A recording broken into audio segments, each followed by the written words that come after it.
Bien-aimés frères et sœurs dans le Seigneur, que le Seigneur vous bénisse richement et qu'il remplit de ces bénédictions afin que vous puissiez être parmi ceux-là qui seront trouvés des vainqueurs dans cet âge, parce que le Seigneur a besoin de vainqueurs et que le Seigneur ouvre l'entendement spirituel de chacun de vous pour que vous puissiez entendre sa voix et venir à lui. Ainsi, je vous salue tout chaleureusement dans le nom qui est au-dessus de tout nom, le nom du Seigneur et Sauveur Jésus-Christ. Et je vous souhaite de tout cœur des riches bénédictions avec la parole du Seigneur. Et quelle que soit votre communauté, quelle que soit votre relation spirituelle, quelle que soit votre tribu, quel que soit votre pays, que les bénédictions du Tout-Puissant reposent sur vous. Comme je le dis tout le temps, Dieu ne fait exception de personne. Dieu aime tout le monde. Dieu aime le pécheur. Dieu hait le péché. Et il veut que le pécheur se débarrasse du péché, afin qu'il puisse venir à lui et qu'il puisse entrer dans le royaume de sainteté et de pureté, et qu'il puisse être aussi dans cet héritage, l'héritage qui est réservé aux saints, aux sanctifiés, où il pourra hériter de la vie éternelle et vivre éternellement. Ainsi, quel que soit l'endroit où ces émissions vont vous atteindre, que ce soit aux États-Unis, que ce soit en Afrique, que ce soit en Europe, que la bénédiction du Tout-Puissant repose sur chacun de vous, parce qu'il n'y a que la parole de Dieu qui peut nous amener la bénédiction réelle. Ainsi que Dieu vous bénisse, et nous disons d'abord merci à tous ceux qui nous soutiennent, par leurs prières, par leurs moyens financiers, par tout ce qu'ils font, afin que cette œuvre puisse aller de l'avant, que la bénédiction du Tout-Puissant repose sur chacun de vous, car c'est dans le Seigneur, en lui seul, que nous avons placé notre confiance. Ainsi, que le nom du Seigneur soit loué, soit béni, pendant que nous sommes encore tournés vers lui, pour que lui seul puisse nous parler, parce qu'il est le seul qui possède les paroles de la vie éternelle, et qui puisse nous révéler ses voix. Ainsi, prenez de quoi écrire. Nos émissions, ou tout ce que nous faisons est gratuit, et prenez de quoi écrire, et de quoi enregistrer, et diffuser aussi au travers de vos connaissances, afin que tout le monde puisse entendre cette voix de Dieu qui est en train de circuler au temps de la fin, et qu'il puisse fuir tous les cachots de Satan et venir au Créateur, afin d'être béni et de prendre part à l'œuvre finale de la rédemption, c'est-à-dire que bientôt il y aura un enlèvement, et dans cet enlèvement, ce n'est pas tout le monde qui sera là, comprenez-moi bien, il n'y a que ceux qui sont écrits dans le livre La vie de l'agneau, ceux qui ont entendu sa voix dans leur temps et qui sont venus à lui. Ainsi que Dieu bénisse, et nous demandons simplement d'être révérencieux et d'écouter attentivement tout ce que le Seigneur va nous dire aujourd'hui, et que le Seigneur puisse nous aider à avoir le bon discernement et à comprendre les choses de la bonne manière. Ainsi que Dieu bénisse, pendant que nous disons Seigneur, nous t'invitons à la scène pendant que nous sommes en train d'écouter en tant que tes enfants. Mes bien-aimés frères et sœurs dans le Seigneur,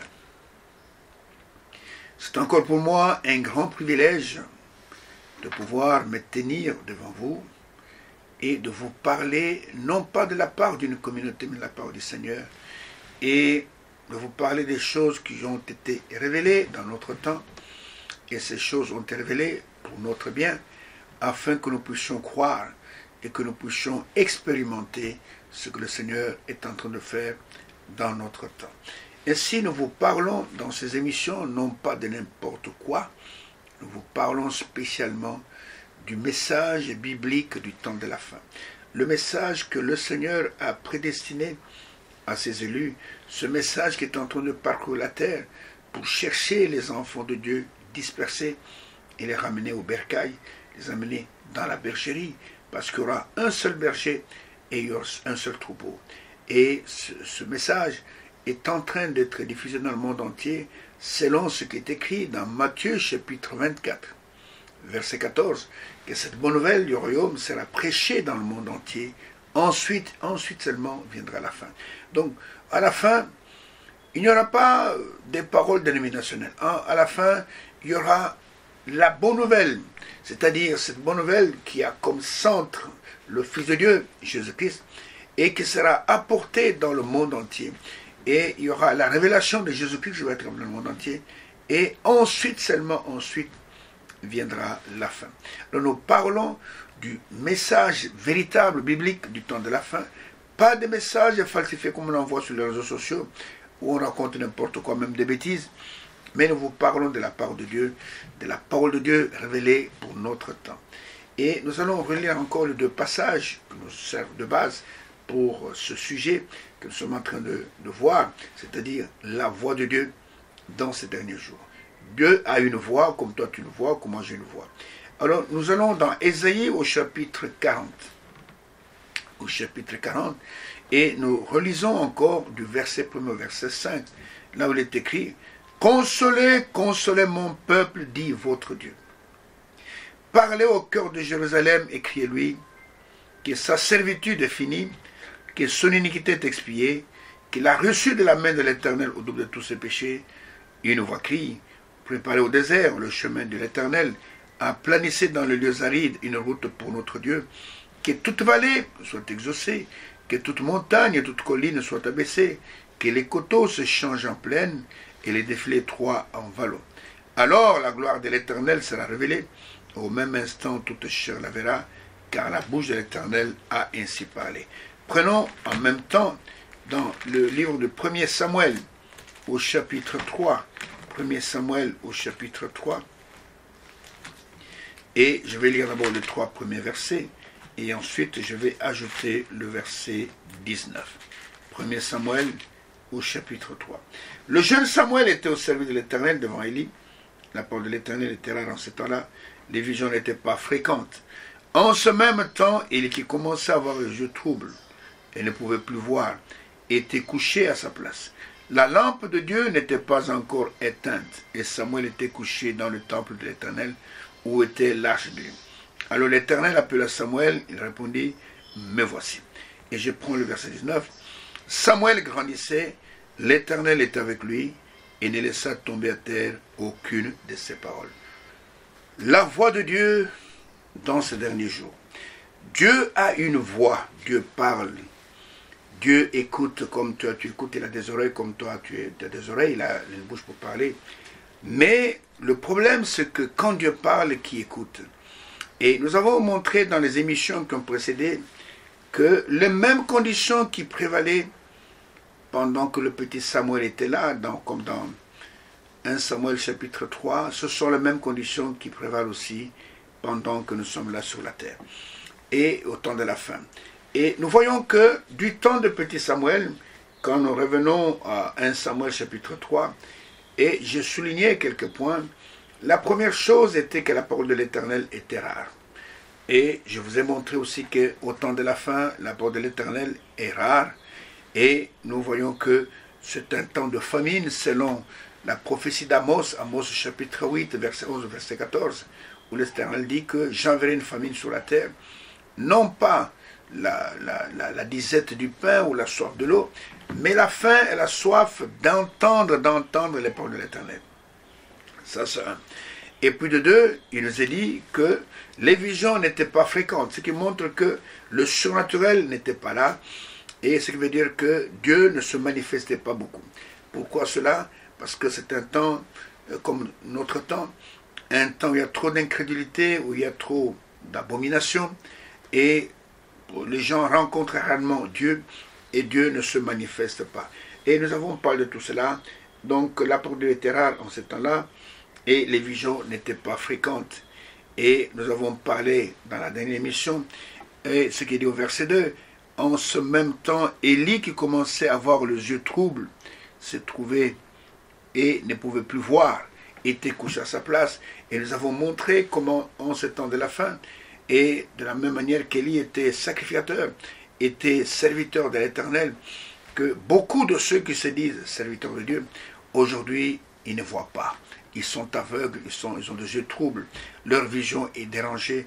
Et quand ils lisent même les Écritures et qu'ils les interprètent, vous voyez vraiment que ce sont des personnes qui sont aveugles. Et ce sont des signes qui sont en train d'arriver au temps de la fin. Mais là où se trouve un peu d'espoir, parce que nous avons vu ici que la parole de Dieu était rare, donc c'est un temps de famine, et puis les visions n'étaient pas fréquentes. Ça, c'est pas bon. Dieu ne parlait pas beaucoup. Et Et il est dit que les yeux du sacrificateur devenaient troubles. Mais la quatrième chose est celle qui nous donne un peu de l'espérance. Là, il est écrit au verset 3, la lampe de Dieu n'était pas encore éteinte. Vous savez, dans le tabernacle, il y avait, selon l'endroit qu'on pouvait se retrouver, la lumière était différente. Et quand le tabernacle était dressé, il y avait la partie extérieure, il y avait une clôture qu'on appelait le parvis, et après cela, vous passez un premier voile. Et à l'extérieur, ceux qui étaient à l'extérieur s'éclairaient avec soit la lumière du soleil, soit avec la lumière de la lune, soit avec les étoiles. Ce qui veut dire que ce sont des gens qui avaient des hauts et des bas, des gens qui ont à peine expérimenté la justification, qui ne sont pas encore affermis. Ils sont à l'extérieur, ils n'ont pas encore fait l'expérience avec Dieu, ils sont à l'extérieur. Tantôt il pleut, tantôt le temps est brumeux, le temps est maussade, et ils ont une lumière qui varie. Mais vous allez voir que plus on entre dans le tabernacle, plus la qualité de la lumière s'améliore. Et quand nous passons le premier voile, nous entrons dans le lieu saint. Et dans le lieu saint, qu'est-ce qu'il y avait dans le lieu saint? Il y avait une lumière. Et cette lumière venait d'où? Elle venait du porte-lampe qu'on appelle par erreur le chandelier, ce n'est pas un chandelier porte-lampe, qui était là dans le lieu saint et qui était entretenu par des sacrificateurs. Eux seuls pouvaient entrer là-bas. Personne ne pouvait entrer là-bas. Et s'ils étaient donc mandatés pour faire le service. Et là, ils avaient la lumière du porte-lampe et comme on dit, qui avait 7 branches, une branche médiane et à côté, à droite 3, à quoi 3. Donc ça faisait 7 lampes avec des mèches. Toutes les mèches étaient alimentées par un même vase d'huile. Vous comprenez? Et là, c'est cette lumière qui était là. Mais ce n'était pas encore la lumière parfaite parce que parfois, la lampe, les mèches pouvaient s'encrasser et parfois on pouvait même l'éteindre pour pouvoir l'entretenir. Et nous voyons qu'il y avait ce porte-lampe-là qu'on appelle le chandelier, mais il n'y avait pas de chandelier dans le tabernacle. Le chandelier, vous comprenez, chandelier, c'est un porteur de chandelles. Les chandelles, ce sont des bougies. Et il n'y a pas de bougies dans l'Église. Il n'y a que dans certaines dénominations où les gens font l'adoration avec des bougies. Les bougies n'existaient pas dans... Israël n'avait pas de bougies dans son adoration, vous comprenez? Il y avait des lampes qui étaient alimentées par de l'huile. Tout ça, ce sont des symboles qui ont une certaine signification. Donc, dans le lieu saint, il y avait ce porte-lampe avec cette mèche qui allait tout droit dans un vase d'huile, la même huile, et l'huile symbolise le Saint-Esprit. C'est la même huile qui alimente la première lampe, et ce porte-lampe à cette branche représente les 7 âges de l'Église, c'est-à-dire que dans tous les 7 âges, il y a la lumière. Et cette lumière, elle est alimentée par un seul réservoir d'huile. Et toutes les mèches plongées dans un seul réservoir, c'est-à-dire que le même Saint-Esprit qui va agir au premier âge, c'est le même qui va agir au deuxième, c'est le même qui va agir au troisième, c'est le même qui va agir au quatrième, ainsi de suite, jusqu'au 7e. Ainsi, nous voyons que les lampes étaient toutes alimentées par le même huile. Qu'est-ce que cela veut dire? C'est le même Saint-Esprit qui est descendu pour le jour de la Pentecôte, qui a été là pendant tout l'âge d'Éphèse. C'est le même Saint-Esprit qui était là pendant l'âge de Smyrne. C'est le même Saint-Esprit, donc l'âge de Smyrne qui va de l'an 170 à l'an 312. Je vous donne un peu quelques dates. Et c'est le même Saint-Esprit avec le messager pour Smyrne, c'était d'abord le premier Éphèse, c'était l'apôtre Paul, et pour Smyrne, c'était Irénée, le français. Et c'est le même Saint-Esprit qui va être dans l'âge donc de Smyrne, le deuxième âge, qui va de l'an 170 jusqu'à l'an 312. C'est le même Saint-Esprit qui sera avec Martin, le messager du troisième âge du Pergame, et ça va aller de l'an 312 en l'an 606. C'est le même Saint-Esprit qui sera avec Colomban, le messager de l'âge de Thyatire, qui va aller de l'an 606 en l'an 1520. Et c'est le même Saint-Esprit, bien qu'ils n'ont pas eu la totalité de la parole, mais c'était le même Saint-Esprit. Et c'est le même Saint-Esprit qui sera avec Martin Luther, le messager de l'âge de Sardes, depuis l'an 1520 jusqu'en l'an 1750. C'est le même Saint-Esprit.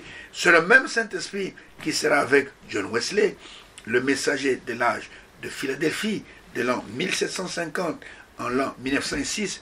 Et c'est le même Saint-Esprit qui est avec nous depuis 1906 jusqu'à ce jour et jusqu'à l'enlèvement de l'épouse, et avec le messager qui était William Marion Branham. Et nous voyons que c'est ça qui était là. Alors quand vous passez le premier voile, vous quittez le temps variant de l'extérieur, qui variait selon la météo, vous entrez à l'intérieur du premier le lieu saint, et là, vous avez maintenant, dans le lieu saint, il y a la lumière qui venait de cette mèche qui était là, et il n'y avait que ça fait que vous entrez là-bas, mais ce n'était pas encore la lumière parfaite.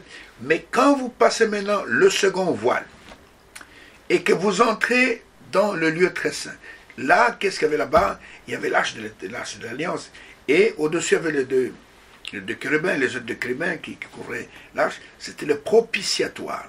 Et là, entre les ailes des chérubins, qui apparaissaient là-bas, il y avait la gloire de la Shekinah.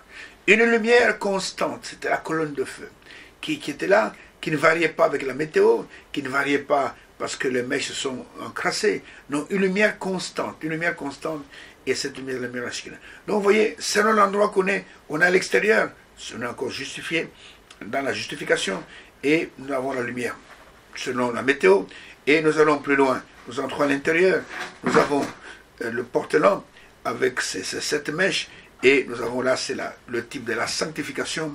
Et quand nous entrons derrière le second voile, nous entrons dans le lieu très saint. Là, nous avons la véritable lumière, la lumière qui ne varie pas, qu'il n'y a pas de variation de lumière. Et cette lumière-là, elle typifie aussi dans ce lieu-là, ça typifie le baptême du Saint-Esprit, ou quelqu'un qui entre dans cet endroit-là, il rentre dans le repos. Alors nous voyons que il nous est dit ici, comme 4e signe, que la lampe de l'Éternel, pas la lampe de dénomination, pas la lampe c'est pas moi, des choses du monde, n'était pas encore éteinte. Que signifie cette lampe sur la signification spirituelle? Là, allons dans le psaume 119. Le psaume 119, et je prends un seul verset pour vous expliquer de quoi parle cette lampe. Alors, nous allons, le psaume 119, un seul verset, le verset 105. Et voilà ce qui est écrit dans ce verset. Il est dit, « Ta parole est une lampe à mes pieds et une lumière sur mon sentier. » Ici, il est dit, « Ta parole est une lampe à mes pieds et une lumière sur mon sentier. » Souvenez-vous de la parabole des 10 vierges. Souvenez-vous de cela. La parole des 10 vierges. Et dans cette parabole, il nous est parlé, en fait cette parabole nous parle du retour de Christ et de la condition pour pouvoir aller à sa rencontre. Il nous est dit ici qu'il n'y avait que des vierges qui sont parties à la rencontre de l'époux. Il n'y avait pas de prostituées, pas de dénomination. Non monsieur, il n'y avait pas de prostituées, il n'y avait que 10 vierges qui sont parties à la rencontre de l'époux. Alors, toutes ces 10 vierges, toutes avaient des lampes. Chacune avait une lampe, ce qui veut dire qu'elles avaient la parole. Vous comprenez? Elles avaient la parole et elles sont parties à la rencontre de l'époux.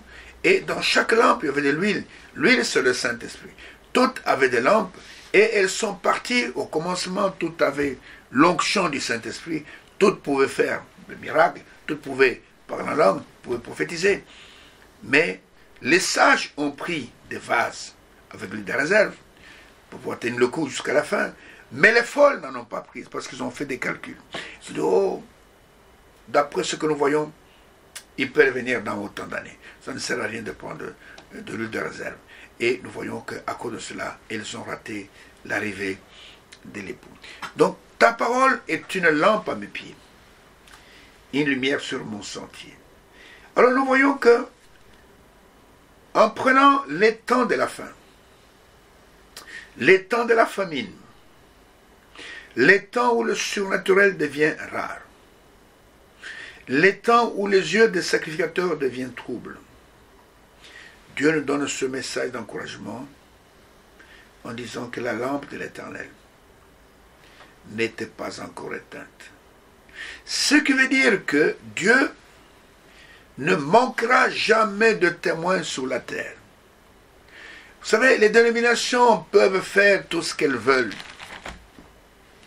mais personne ne pourra jamais anéantir l'œuvre de Dieu. Elles peuvent monter des cabales contre les vrais enfants de Dieu, parce que la Bible dit dans 2 Timothée chapitre 3 verset 12, il est écrit que tous ceux qui veulent vivre pieusement en Jésus-Christ seront persécutés. Tous ceux qui veulent vivre pieusement en Jésus-Christ seront persécutés. Mais nous voyons que, malgré la persécution, regardez que l'église apostate, qui a vu le jour du temps de l'église de Pergame, quand il a eu le pouvoir politique, le pouvoir, je peux dire, temporel, elle s'est mise à persécuter les vrais chrétiens. Et le but qu'elle avait était d'exterminer de la terre ce qu'ils appelaient les gens de cette secte qui adorent un certain juif qu'on appelle Jésus. Mais je peux vous dire que Jésus n'était pas juif. Jésus n'était ni juif ni gens des nations. Jésus était Dieu. Et il était Dieu de toute la création.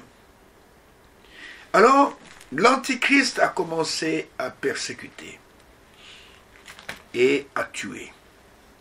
Regardez ce que le Seigneur a dit à ses disciples dans l'Évangile selon Jean, ce que Jean nous rapporte. Prenez avec moi Jean chapitre 16. Jean chapitre 16. Et il a dit ceci. Il dit à la fin de ce chapitre, d'abord je prends au commencement du chapitre, il est dit ceci, commençons par le verset 1er et le verset 3, jusqu'au verset 3. Il dit, je vous ai dit ces choses afin qu'elles ne soient pas pour vous une occasion de chute. Ils vous excluront des synagogues, et même l'heure vient où quiconque vous fera mourir croira rendre un culte à Dieu. Il y a des gens qui vont tuer au nom de Dieu, qu'ils vont faire mourir les gens. Et ils agiront ainsi parce qu'ils n'ont connu ni le Père ni moi. Et à la fin du chapitre, le Seigneur dit à ses disciples, je vous ai dit ces choses, verset 33, afin que vous ayez la paix en moi. Vous aurez des tribulations dans le monde, mais prenez courage car j'ai vaincu le monde. Donc vous comprenez par là, il y aura des tribulations qui vont venir. On va vous tuer tout en vous tuant. Ces gens-là pensent, comment je vais dire, servir Dieu en vous tuant. C'est comme pendant la Deuxième Guerre mondiale, les Allemands ont tué, ils ont gazé des Juifs en grand nombre. Au total, 6 millions de Juifs sont morts. Sous, je peux dire, la solution finale d'Adolf Hitler. Et quand ils tuaient les Juifs, ils pensaient rendre un culte à Dieu. Et certains même, quand vous allez comme à Auschwitz, en Pologne, vous avez les chambres à gaz où on gazait les Juifs, qui étaient là, ça existe aujourd'hui. Les fours crématoires où on brûle les corps, vous les avez là. Et à côté, il y avait des chapelles, où les militaires, les Allemands récitaient avec leur chapelet « Je vous salue Marie, pleine de grâce », ainsi de suite. Et ils les adoraient, ils étaient là, et pendant qu'ils tuaient les Juifs, ils récitaient les « Je vous salue Marie ». Et le Seigneur dit, l'heure vient, elle est déjà venue, où elle viendra, où les gens vous tueront, croyant rendre un service à Dieu. Et ils en ont tellement tué, mais Hitler, son but était d'exterminer les Juifs de la terre. Qu'il ne reste pas un seul Juif sur la terre. Et Hitler n'est pas parvenu. Les Juifs sont toujours là. Il y a la guerre maintenant là en Palestine. Le but de tout ce groupement terroriste, c'est d'érayer Israël de la carte. Je peux vous dire qu'Israël ne sera jamais de la carte parce que Israël, c'est le peuple de Dieu. Et Dieu a un plan avec ce peuple-là. Et si Israël devait être de la carte, alors c'est que le plan de Dieu va échouer. Et ils sont là, ils sont rentrés dans leur pays pour attendre le Messie. Les gens ne comprennent pas, ils veulent déloger de cette terre-là, mais cette terre-là, c'est Dieu qui l'a donnée à Abraham. Et ça, et la Bible, et le Coran le confirment. Dieu a donné cette terre-là à Abraham. Et la Bible et le Coran le confirment. Et non seulement Abraham, mais à sa descendance. Mais les gens ne veulent pas écouter la voix de Dieu. Les gens veulent simplement accomplir le peuple. Donc, pendant les âges de l'Église apostate, qui a vu le jour au concile de Nicée en 325, a commencé à persécuter. Mais Dieu ne manque jamais de témoins. Vous pouvez tuer autant de chrétiens que vous voulez, mais Dieu ne manquera pas de... Regardez dans l'âge de Pergame, écoutez, quand vous êtes dans le chapitre 2, commençons par le verset 12. Écoutez ce que Dieu dit. Écrit à l'ange de l'église de Pergame, voici ce que dit celui qui a l'épée aiguë à des tranchants, c'est la parole de Dieu. Je sais où tu demeures. Je sais que là est le trône de Satan. Tu retiens mon nom et tu n'as pas rien ma foi. Même au jour d'Antipas, mon témoin fidèle, qui était mis à mort, lâchez-vous. Mon témoin fidèle, Antipas. Pendant que l'Antichrist est en train de massacrer les vrais croyants. Dieu dit, je sais que là où tu es se trouve même le trône de Satan. Et dans ce chevaux là-bas, on a mis à mort beaucoup de gens, y compris mon témoin fidèle qui était Antipas. Beaucoup sont morts en martyr. Comprenez? Ils sont morts en martyr, mais Dieu connaît chacun d'eux. Beaucoup sont morts en martyr. Et dit, le témoin fidèle Antipas. Donc je vais laisser-moi vous montrer ceci.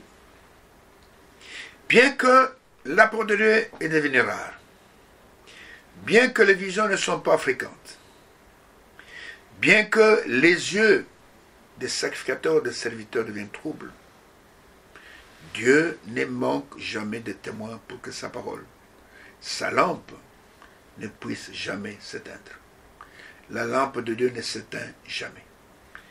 Et je vais vous donner un exemple. Notre exemple, c'est ce qui s'est passé du temps de Élie le Tishbite.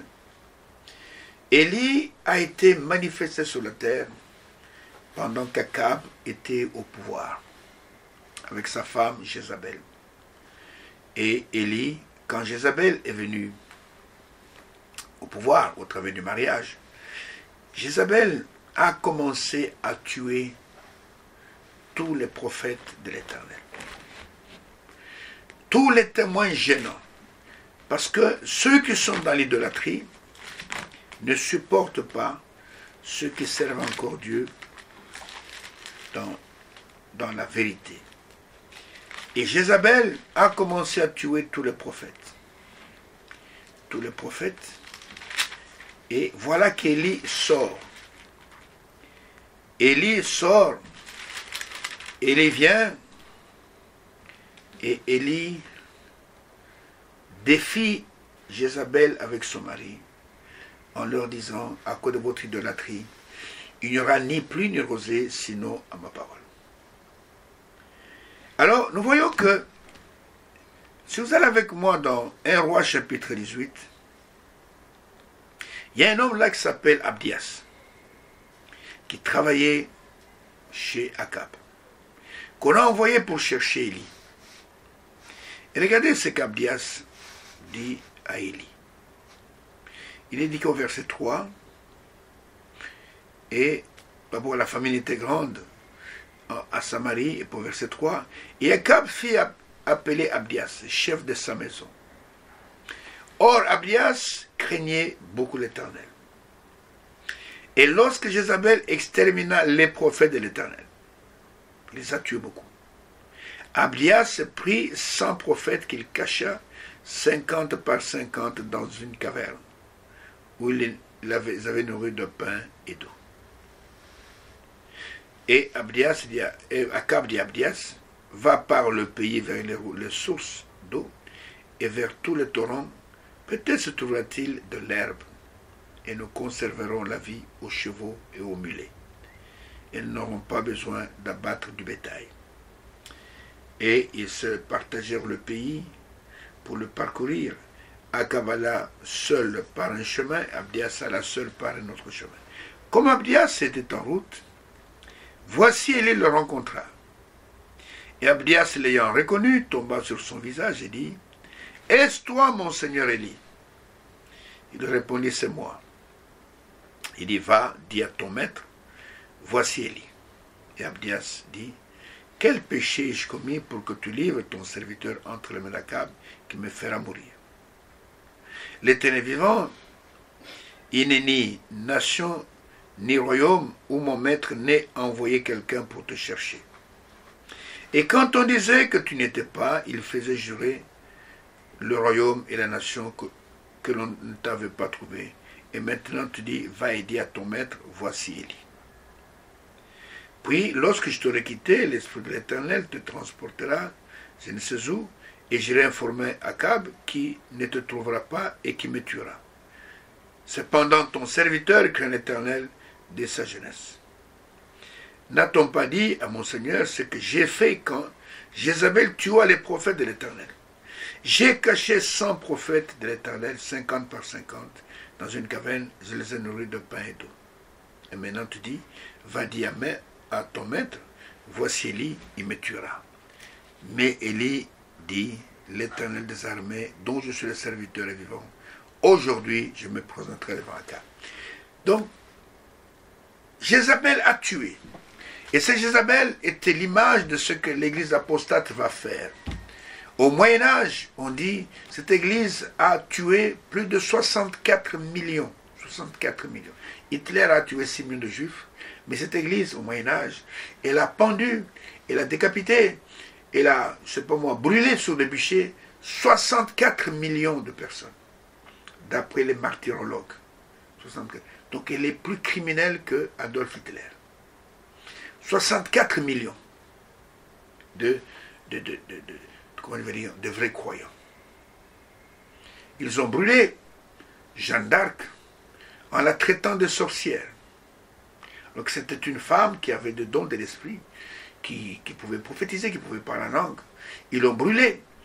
Pour découvrir après que non, ce n'était pas une sorcière, ils se sont repentis. Et on est allé déterrer les os de tous ces prêtres qu'il avait condamnés à mort, et on les a dispersés dans la nature. Vous comprenez? Dieu ne manque jamais de témoins. Alors quand Élie s'est retrouvé sur la montagne d'Horeb, devant la caverne, écoutez, Dieu est venu le trouver là-bas. Écoutez bien la conversation. Et quand Élie a senti que l'Éternel était là, il a dit, 1 Roi chapitre 19, commençons par le verset 13. Quand Élie l'entendit, il a entendu quoi? Il a entendu une voix, un murmure doux et léger. Il sortit et s'éteint à l'entrée de la caverne. Et voici une voix lui fit entendre ces mots, ces paroles. Que fais-tu ici, Élie? Il répondit, j'ai déployé mon zèle pour l'Éternel, le Dieu des armées, car les enfants d'Israël ont abandonné ton alliance, ils ont renversé tes autels, ils ont tué par l'épée tes prophètes. Je suis resté moi seul. Élie pensait qu'il était seul, et il cherche à m'ôter la vie. L'Éternel lui dit, va reprendre ton chemin dans le désert, par le désert jusqu'à Damas, et quand tu seras arrivé, tu oindras Hazaël pour roi de Syrie. Tu oindras aussi Jéhu, fils de Nimshi, pour roi d'Israël, et tu oindras Élisée, fils de Shaphat, d'Abel Méhola, pour prophète à ta place. Et il arrivera que celui qui échappera à l'épée d'Hazaël, Jéhu le fera mourir, et celui qui échappera à l'épée de Jéhu, Élisée le fera mourir. Écoutez, verset 18. Mais je laisserai en Israël 7000 hommes, tous ceux qui n'ont point fléchi le genou devant Baal et dont la bouche ne l'a point baissé. Il dit à Élie, je laisserai 7000 hommes, c'est-à-dire 7000 témoins, témoins de ma personne, témoins de ma parole, tous ceux qui n'ont pas servi Baal et qui n'ont pas baisé les statues de Baal. Et c'est la même chose aujourd'hui. Les gens peuvent se pervertir. Beaucoup abandonnent le message. Beaucoup deviennent des idolâtres. Beaucoup adorent l'homme William Branham ou d'autres personnes. Mais Dieu se réserve des témoins véritables. La lampe de l'Éternel n'est pas encore éteinte. Et ils sont là, Branham est Dieu, Branham est ceci, et ils racontent des bêtises. Mais Dieu ne manque jamais de vrais témoins. Mes bien-aimés frères, mes bien-aimées sœurs, j'ai toujours dit, tout ce qu'on appelle message n'est pas message. Tout ce qu'on appelle parole de Dieu n'est pas parole de Dieu. Tout ce qu'on appelle, et c'est pas moi, prédicateur n'est pas prédicateur. Dieu a de véritables prédicateurs, de véritables témoins, qui témoigneront par le Saint-Esprit véritablement la vérité de Dieu et qui conduiront les gens à rencontrer le Seigneur. Regardez que le Seigneur, et il sait que Satan est là pour pervertir la parole de Dieu. Parce que Satan aussi a des ministres. Des gens qui sont dans l'église mais qui sont des envoyés de Satan. Ça vous surprend. C'est ce que la Bible dit. La Bible dit qu'il y a dans l'église ici des ministres de Satan. Et ils se font passer pour des pasteurs. Ils se font passer pour des, je ne sais pas quoi, pour des apôtres, des prophètes.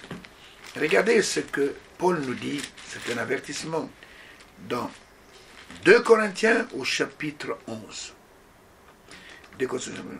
Donc, commençant par le verset 13 jusqu'au verset 15, il est écrit ceci. Ces hommes-là sont de faux apôtres, des ouvriers trompeurs, déguisés en apôtres de Christ. Et cela n'est pas étonnant puisque Satan lui-même se déguise en ange de lumière. Et il n'est pas étonnant que ces ministres aussi se déguisent en ministres de justice. Leur fin sera selon leurs œuvres. Ce sont des gens qui se déguisent. Comme je l'ai toujours dit, une femme qui se maquille, c'est une femme qui se déguise. Elle montre un autre visage que son vrai visage. Vous comprenez? Et ils viennent dans l'église pour semer du trouble. Mais le vrai témoin de Dieu, il entre dans ses serviteurs. Tel qu'il est écrit dans Actes chapitre 1er. Actes chapitre 1er. Regardez ce qui est écrit à propos de ce que Jésus a dit à ses disciples. Il leur a dit ceci, verset 8 seulement. Mais vous recevrez une puissance, le Saint-Esprit survenant sur vous, et vous serez mes témoins à Jérusalem, dans toute la Judée, dans la Samarie et jusqu'aux extrémités de la terre.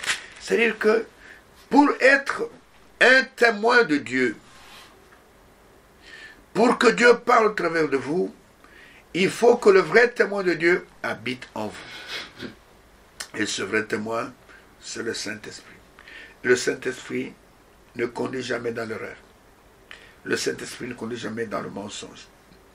Et le Seigneur dit à ses disciples, ne vous éloignez pas de Jérusalem. Demeurez à Jérusalem jusqu'à ce que vous serez revêtus de la puissance d'en haut. C'est pourquoi, jusqu'aujourd'hui, personne ne peut prêcher s'il n'a pas reçu le Saint-Esprit. Sinon, vous allez rendre un faux témoignage de la parole de Dieu. Si vous prêchez parce que vous savez lire, si vous prêchez parce que vous avez entendu des bandes, et que vous-même, vous n'êtes pas devenu un vrai témoin de Christ, vous allez rendre un faux témoignage à la parole de Dieu. C'est pourquoi il leur a dit, attendez à Jérusalem. Ne quittez pas Jérusalem. Parce que la prophétie disait, de Sion est sortie la loi, mais de Jérusalem sortira la parole de l'Éternel. Ésaïe chapitre 2, verset 3. Attendez à Jérusalem. Et quand cette puissance sera en vous, c'est seulement en ce moment-là que vous serez mes témoins. À moi, Jésus, pas les témoins de la communauté, pas les témoins de la dénomination. Vous serez mes témoins, premièrement, à Jérusalem. Vous allez d'abord témoigner de de ma parole à Jérusalem. Ensuite, dans toute la Judée, c'est la province. Ensuite, vous irez en Samarie. Ensuite, vous irez jusqu'aux extrémités de la terre. C'est pourquoi l'évangile a gagné toutes les nations, tous les continents. Parce que le Seigneur avait dit que cela se fera ainsi.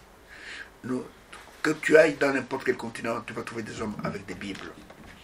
Parce que Dieu l'a prédestiné ainsi. Et nous voyons que Dieu ne manque jamais de témoins. Vous comprenez? Dieu, il a toujours des témoins. Il y a beaucoup de confusion sur la terre, c'est vrai. Les gens racontent n'importe quoi. Mais donc au milieu de cette confusion-là, Dieu ne manque jamais de témoins. Il a toujours des hommes qui peuvent témoigner de sa parole. Comme il est écrit, par exemple, dans Romains au chapitre 11. Romains au chapitre 11. Romains au chapitre 11. Regardez ce que Dieu dit à propos de ces témoins. Ici, il parle à propos d'Israël, mais nous pouvons extrapoler cela pour nous-mêmes. Dans Romains chapitre 11, je prends seulement les 5 premiers versets. Il est dit, l'apôtre dit, « Je dis donc, Dieu a-t-il rejeté son peuple ?» Ici, il s'agit d'Israël, mais moi je parle ici pour les des nations. Loin de là.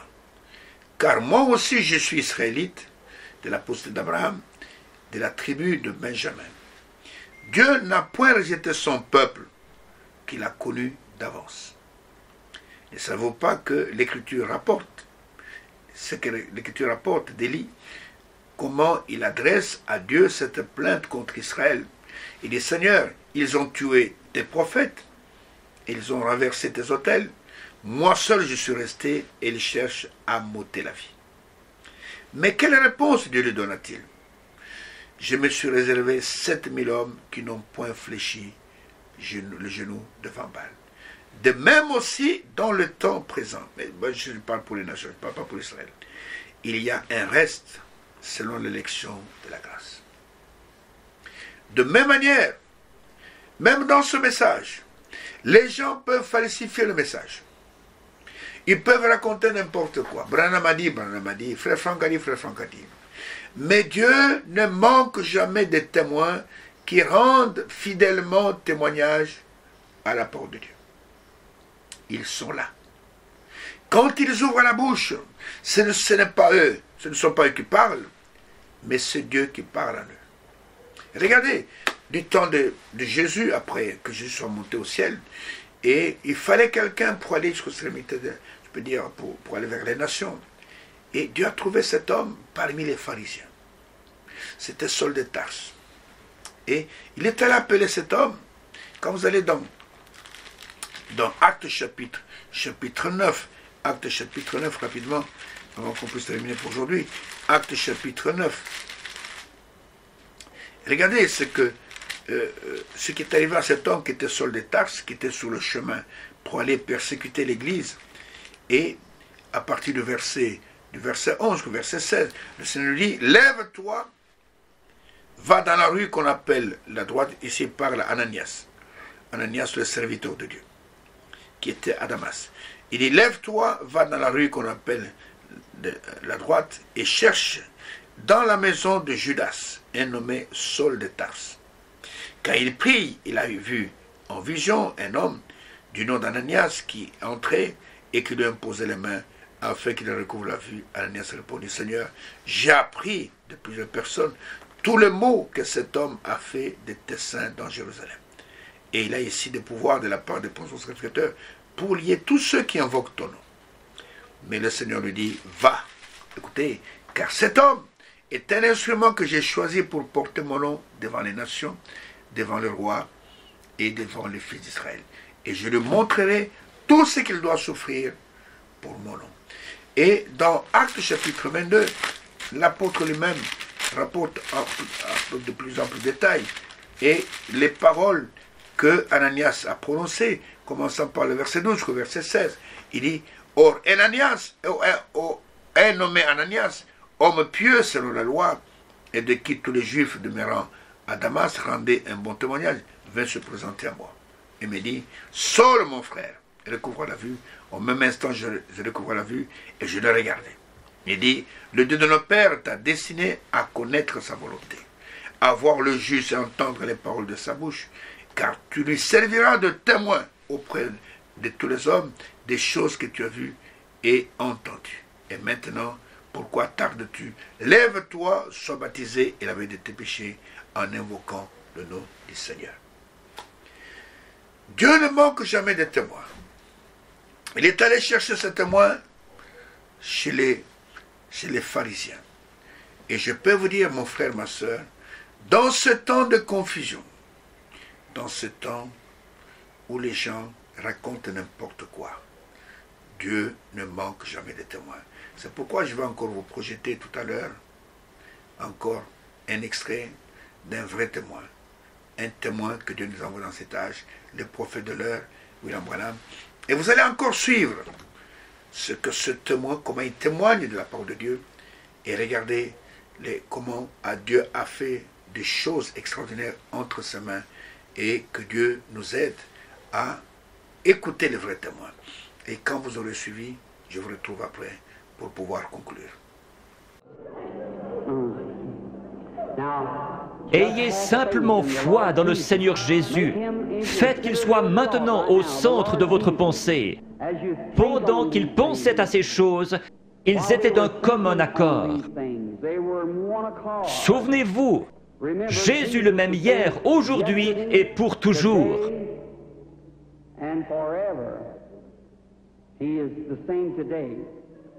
Ayez la foi.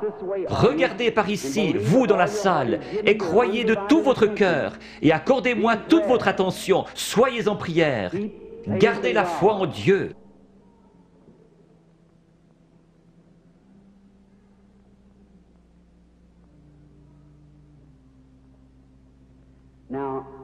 Je crois que cette dame est la malade. Approchez-vous, sœur.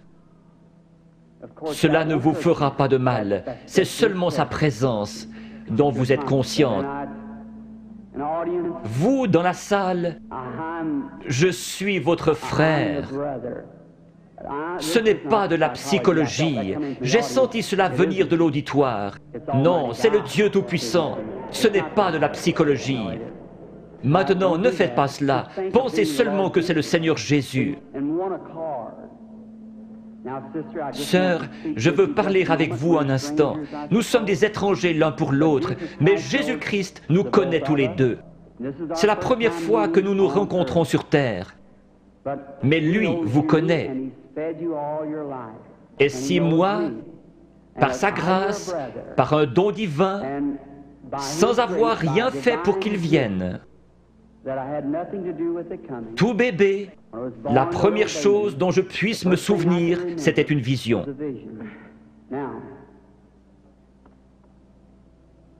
Je veux que vous regardiez un instant dans cette direction. Vous êtes malade. Il y a un esprit de ténèbres autour de vous. C'est la mort. C'est un cancer du sein.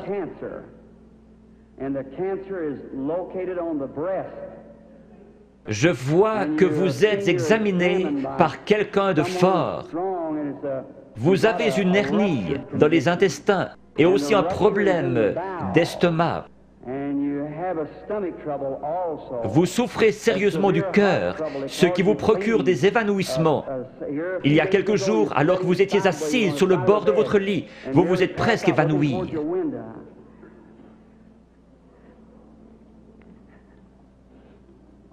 Ces choses sont-elles vraies? Oui, entièrement vraies. Quoi qu'il en soit, cela m'a quitté. Qui pensez-vous connaissait votre vie? Acceptez-vous que ce soit Jésus-Christ? Oui, Merci. et je crois cela. Vous savez que quelque chose de surnaturel est ici. Oui, Et vous croyez que c'est le Seigneur Jésus. oui, je le crois. Il y a encore un esprit de ténèbres au-dessus de vous. C'est très sérieux. Votre prénom est Eva. Oui, Et votre nom est York. oui, Et vous habitez dans cette ville. oui, Le numéro de votre maison est le 613 de la 6e rue. oui. Rentrez chez vous pour être guéri.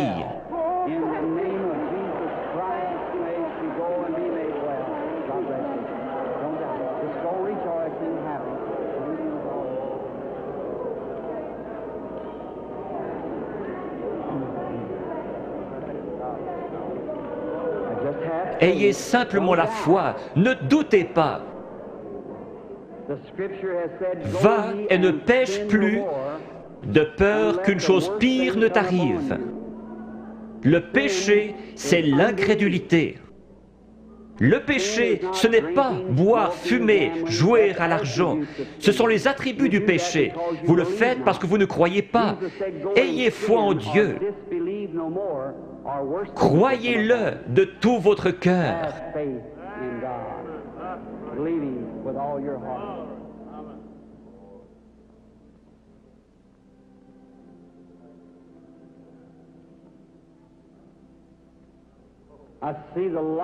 Je vois la lumière suivre cette femme. Elle se tient près d'une personne de couleur. La dame, avec cette vésicule biliaire et une hernie. Croyez-vous que le Seigneur Jésus vous rétablit? Si vous le croyez, vous pouvez vous lever. Réclamez votre guérison et être guéri dans le nom du Seigneur Jésus. Have faith in God. Does thou believe?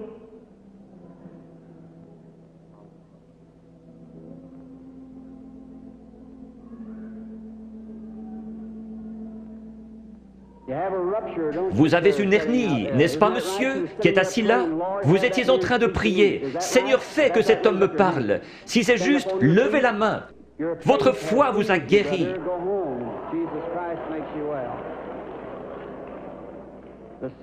Le même Seigneur Jésus.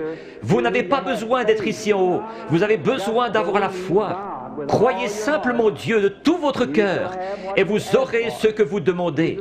Jésus-Christ vous l'accordera pour autant que vous croyez. Mais vous devez avoir la foi.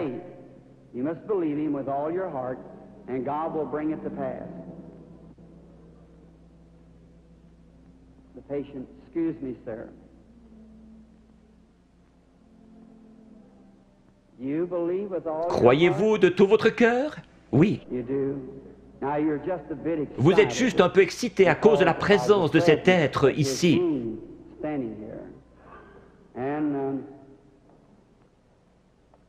Vous venez de l'extérieur. Oui, monsieur. Vous venez de Richmond, en Virginie. Vous avez un concert à l'intérieur de votre bouche, sur votre mâchoire. Vous voulez rentrer chez vous guéri? Oui, certainement. Dans le nom de Jésus-Christ, que cela quitte cet homme.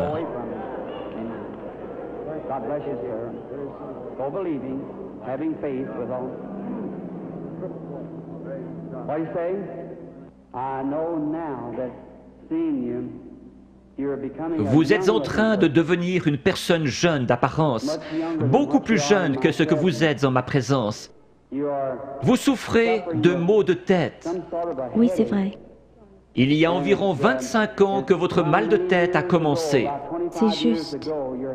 Cela n'a pas arrêté de vous ennuyer depuis lors. Vous avez été une grande croyante. Vous avez prié pour cette heure-ci. Vous avez dit à Dieu que si seulement vous pouviez venir à moi et que je prie, vos maux de tête cesseraient. Vrai? Entièrement. C'est vrai. Vous avez entendu ce que cela a dit. Ce n'était pas moi. Non. C'était juste ma voix. Était-ce bien la façon dont cela a été dit? Exactement comme vous l'avez dit. Vous croyez que c'est Dieu qui l'a fait? Je crois que c'est Dieu qui l'a fait. J'en suis certaine. Vous êtes sûr que Dieu est ici? Je vois quelque chose d'autre. Une jeune femme se tient près de vous. C'est votre fille. Vous étiez sur le point de partir en voyage pour aller la voir à Richmond, dans l'Indiana. C'est juste. Son mari est prédicateur et elle vous a écrit une lettre vous disant de ne pas venir parce que j'allais venir ici. C'est juste. Est-ce juste? C'est juste. Vous êtes guéri.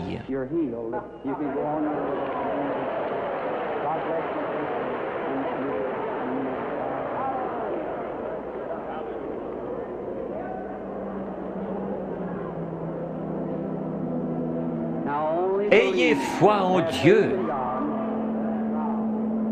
Jésus-Christ le même hier, aujourd'hui et pour toujours. Just have faith and believe. God bless you. Que Dieu vous bénisse, chère personne de couleur qui criait. Il est toujours prêt à aider les gens dans le besoin.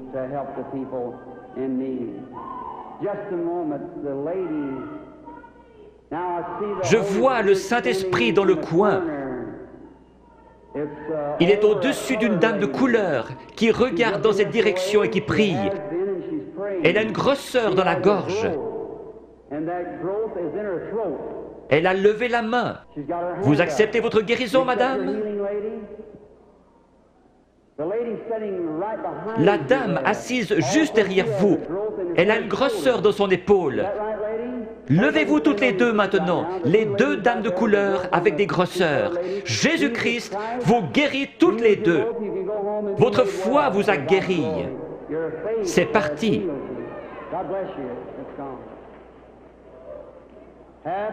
Ayez foi en Dieu.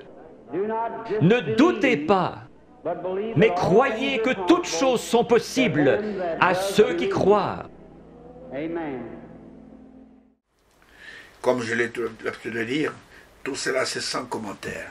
Et je demande à toutes les organisations de me présenter un tel témoignage où Dieu peut parler, où Dieu peut faire de telles œuvres. Mais vous avez beaucoup de théologiens qui sont très intelligents, qui parlent bien, mais le Seigneur, dans sa grâce, et il a des témoins, et l'un des témoins pour cet âge, c'est cet homme-là qui a parlé. Et nous avons aussi un autre témoin qui est en Allemagne, notre frère Franck, et qui a aussi publié, il dit que je suis un témoin de ce que Dieu a fait dans notre temps. Et moi, je peux dire, je suis un témoin de l'œuvre que Dieu est en train de faire aujourd'hui. Et je peux vous dire que Dieu est vrai, sa parole est vraie. Ainsi, la lampe de l'Éternel n'est pas encore éteinte. Et cette lampe est en train de briller. Heureuses les personnes qui ont des yeux pour voir, selon qu'il est écrit, qu'au temps du soir, il y aura de la lumière. Et cette lumière est venue pour que ceux qui ont des yeux puissent voir, et que ceux qui ont des yeux pour entendre, qu'ils puissent entendre. Ainsi, que Dieu bénisse richement, et vous accorde le discernement des choses les meilleures, et qu'il puisse vous faire voir cette lumière, comme les mages ont vu cette lumière, quand ils cherchaient Jésus, et que vous aussi puissiez voir la lumière pour notre temps. Et cette lumière, c'est la parole de Dieu révélée pour cette heure. Cette lumière, c'est le message du temps de la fin. Que Dieu bénisse, et nous donne rendez-vous à l'émission prochaine.